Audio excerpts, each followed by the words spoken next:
Alright, here we go with this. I'm going to weld this up. This is the 512 or 513 or whatever the hell it is.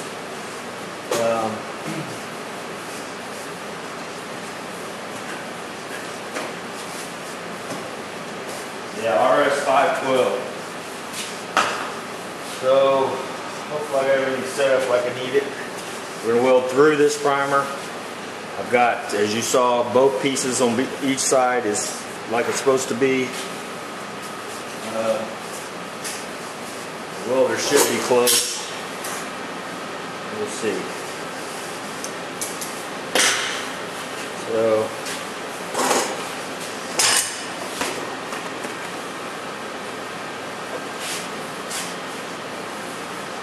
see how this goes.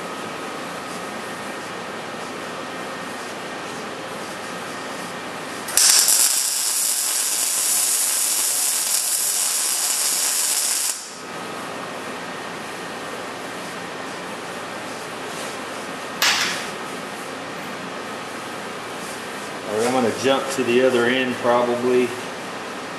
Well, maybe not. Maybe I'll just go to the next one over.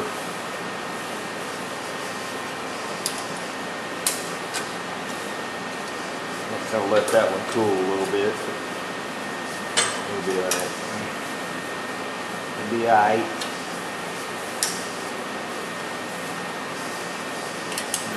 And this one. Good towards hang on good.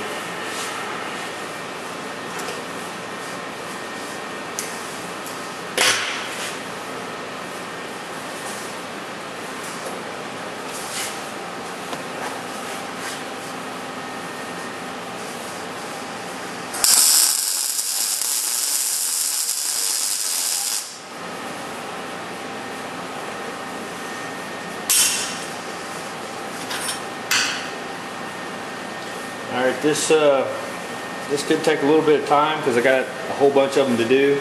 So I'll give you a couple welds off of each one. Not that probably anybody cares about this welding thing, but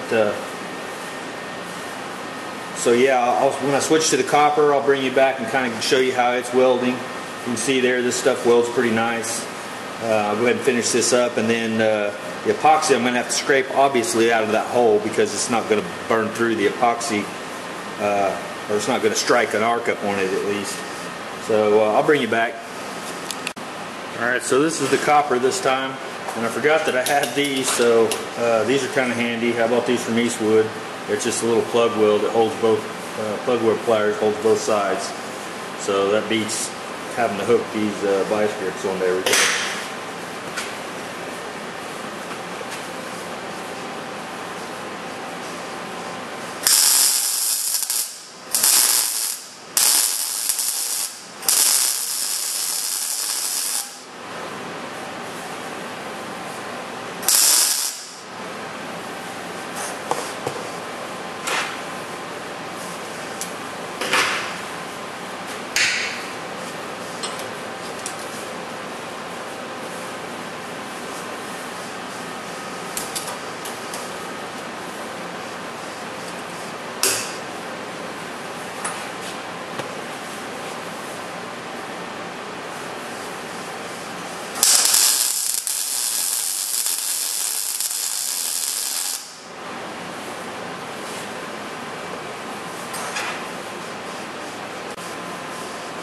Alright, so these I'm going to have to scrape.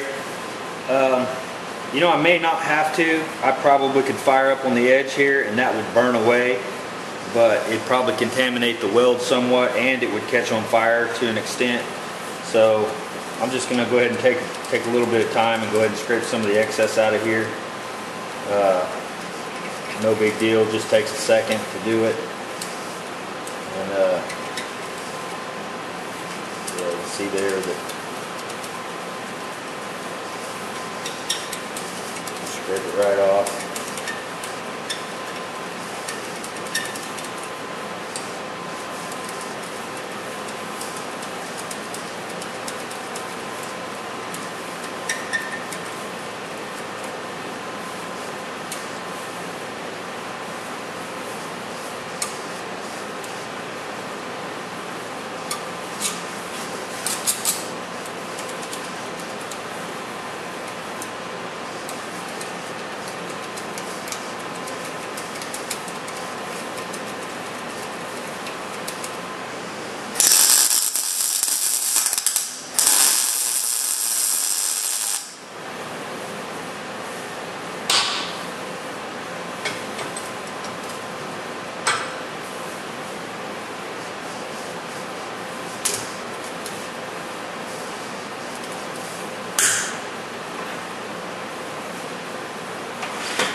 Like it puts off a little more smoke than the other ones did. Probably because it's more flammable.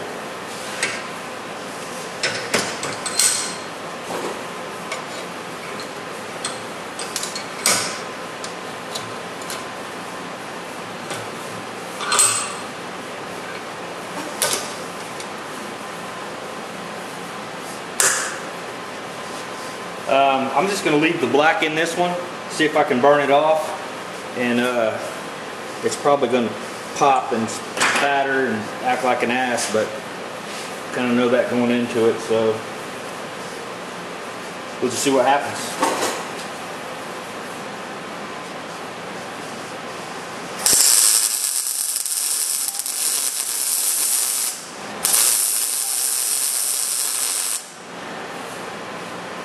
That wasn't too bad. I said it'll probably, epoxy probably contaminate that weld a little bit, but this is a test, so we'll just figure out. Oh shit. Yeah, that's my epoxy there that I was gonna, it got knocked over somehow. I was gonna put down into the weld. I guess I can suck it up out of the bag. Always something, right? Always something. So, let me back this out. You can see here.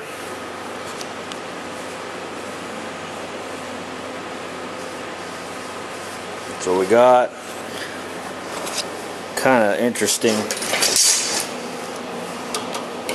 I sure don't want to touch this sucker. It'll burn the shit out of me. Kind of flaked that epoxy out of there, kind of like melted it out. But yeah, we'll see how that turns out. So there's all three pieces. These should be cooled enough to touch. You can see the welds on the front, and then what we got going on the back. That's the back actually of this one versus the front. So those are done, and so we'll clean up. Once this cools off, I'm going to inject the epoxy down inside this top area here, and see if we can't get it to go back in there and surround what, you know, the weld somewhat and protect it.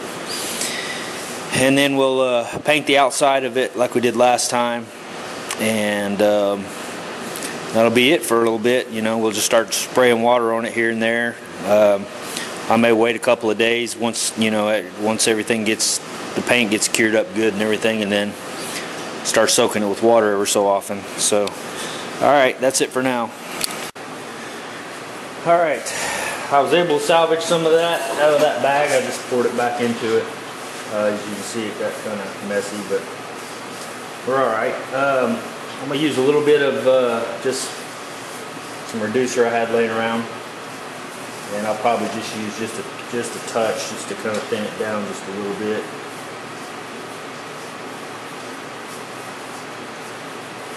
Like that.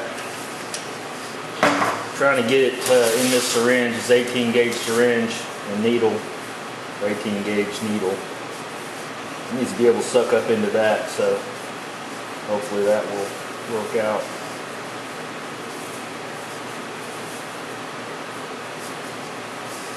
Now you can get these as big as you want for this. This is fine, but you could, if you wanted to use like a big one, we have a tube that we feed Aubrey through that actually is huge. So if you wanted to do your whole, you know, floorboard or whatever, and you don't want to keep trying to refill this thing, you can do that. So see if this will suck this stuff up in there. Oh yeah, piece of cake.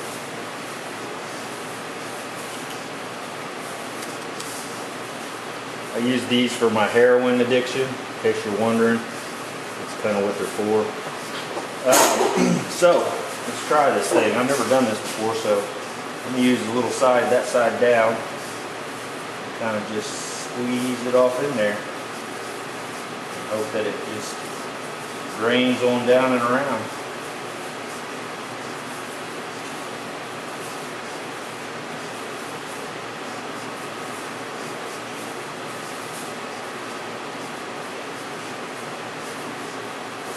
Easy as that. Didn't take too much either. I still got a ton left. You know, whether that'll actually drain down in there, that's kind of to be seen, I guess.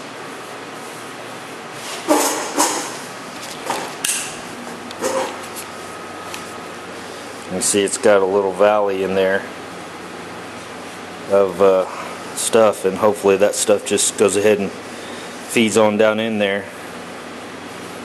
I'm going to do a little bit more just in case. Oh, it's still wet. A little excess on there to where it will actually sink down in there, hopefully. So yeah, let's see how that works. May not work worth a shit. We'll find out. And it may work fantastic, but you can see the heat bubbled the epoxy pretty good through here. I mean, that's quite a bit of heat. I just, normally you would probably have these a couple inches apart depending on what you want. And these are pretty close. These are probably within an inch or so. So that was a lot of heat in just this little panel. So, all right. I'll let that kick up and do its thing, and so clean up my mess here. And I'm not sure where we're going to go on this. I've had, and I was going to say thank you to you guys. I've had multiple people tell me that they make the separate panels and actually where to get those panels, and that's fantastic. And so that's what I'll end up doing. So I'll have to order those, and it'll probably take a little bit to get here. So I'm going to try to find something else to work on while I've got that going. Now I've got clearly a lot of stuff to do. I've got to take all this wiring out, take the dash stuff out, take all the gauges, all that stuff out of there. The whole interior panels have to come out. All this stuff has to be taken apart, you know, because I just cut it with Sawzall yesterday, so all this stuff has to come off still. All this has to be cleaned up. Everything has to be cleaned to, you know, to where it's clean enough for something to adhere to it. So I have tons of work to do. It's all busy work, not going to be much fun, probably not video worthy. But you know, if something pops up and I think, hey, this might be something somebody might be interested in, I may turn the camera back on. But otherwise, I'm just going to get busy and get after it. See you guys. All right, well, I got something done. Got all the wiring and stuff out of it, all the dash parts and so on and so forth there. Went ahead and put another brace, so you can see I've got this brace here, this one here, and then one up here. And I left that to where, you know, it's still adjustable. I didn't try not to run into it that way. I don't throw it off, but from where it is. But regardless of that, I'm actually thinking of being crazy here, and because this thing's painted red, and I don't know if I'll go back red with the car, but I definitely will go back with that specific color. So I've only got like 3 spot welds here, literally on both sides, that hold this whole deal in. There's another one that's up there, but it actually ties in with the rest of this. But so literally I could take that apart, take those 3 spot welds out of there, take that dash panel out of there, strip it, prime it, maybe even paint it, depending on if I figured out what color I wanted the car, which that's probably way too soon for that.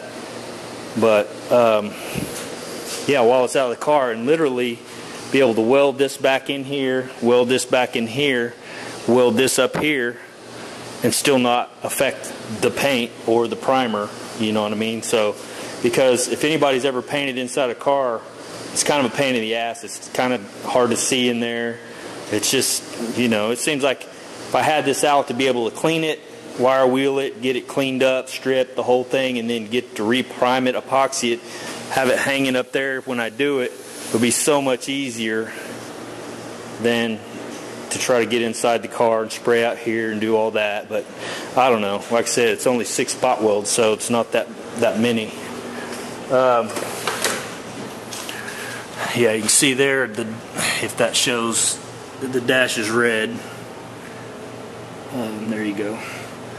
And so, like I said, I'm not real sure what color I'm going to go, but if I at least put it in epoxy while it's there like that, it would save me probably a lot of just getting in here, laying on my back and doing whatever. I don't know. I'm just thinking out loud again. I do that a lot. So yeah, a little bit of progress. I've left the doors on this to basically try to keep it all more stable, but I think this should be pretty stable. Way more stable than I've seen some people do. I've seen some people just take the whole front of the car off and put this on like jack stands, and it seems to work. So I've went way above what I probably needed to do on this one. But anyway, hopefully the car stays straight, and I can take the rest of this stuff out. And so anyway, tell me what you think. Like I said, it's not that big a deal. Somebody also commented on my last video, this little number here, 6N395, whatever it is, serial number of some sort. I don't know if that actually goes, I don't think it's part of the VIN number, because there's the VIN number, and I don't see any of those numbers together with that. So I don't know how important this little serial stamping number, because the new panel won't have that. So, you know, is that one of those deals? It's like I'm not putting this back to a 100-point car like it was originally type deal. So, I mean, this car's going to be modified quite a bit. It's going to have mini tubs and 4-link and everything else. So, I don't know that this makes that big of a difference. But if it does, let me know. You know, like I said, I still got to figure out how to take this off and incorporate it back into the new panel. So I mean, that's just something I haven't done, so I'll have to, you know, get on the interweb and figure it out. But I'm sure lots and lots of people have done it. You know, they make these Dynacorn bodies that literally, I don't know exactly how they do it, but unless they've got their own serial numbers, own stampings, and they get with the tag agency, and I don't know how that works, you know, because it's just a body of a car. So, and it's not a specific, didn't come with a title and all that, so I'm not real sure how all that works. But anyway, yep, there you go. Got this tacked in where I can cut that out fairly easy, grind it back down. Got it pretty level here. So, yeah, we're good to go. Still can get around everything to go ahead and clean, and I am probably going to end up taking these off also, these outer cowls. Probably have to get the new one back in, but I'll probably wait till I get my new part in. But I still got to pull all this stuff off. But anyway, I want to pull all that off before I start shooting sparks and grinding. And I've got all these gauges and stuff that are still pretty decent, pretty nice. Phantom auto meter gauges. Got the shift light and all that stuff. I didn't want to, you know, burn that with sparks and all that. So anyway, there's the wiring come out of it. Seems pretty basic stuff. I'll probably buy all new wiring. Probably go with Ron Francis or something like that, one of those companies. But I'm not 100% sure. But yeah, there's lots of nice new wiring out there. The wiring all has, each piece of wire will say what it is, headlights all the way down it or whatever. Makes it so nice. And so that's probably what I'll do, is just buy a whole new fuse box. And of course I'm going to need to figure out what motor I'm going to go in with it. You know, if I go back to the 396 or if I go with an LS type motor, that'll change everything as far as the wiring goes. So that'll be one of the last things that I actually do. So, all right, guys. Well, you guys have a good weekend. I'll be gone tomorrow, so I don't know if I'll be back out here Saturday or not. We'll have to see how things go. Kind of a family day, so We'll talk to you later.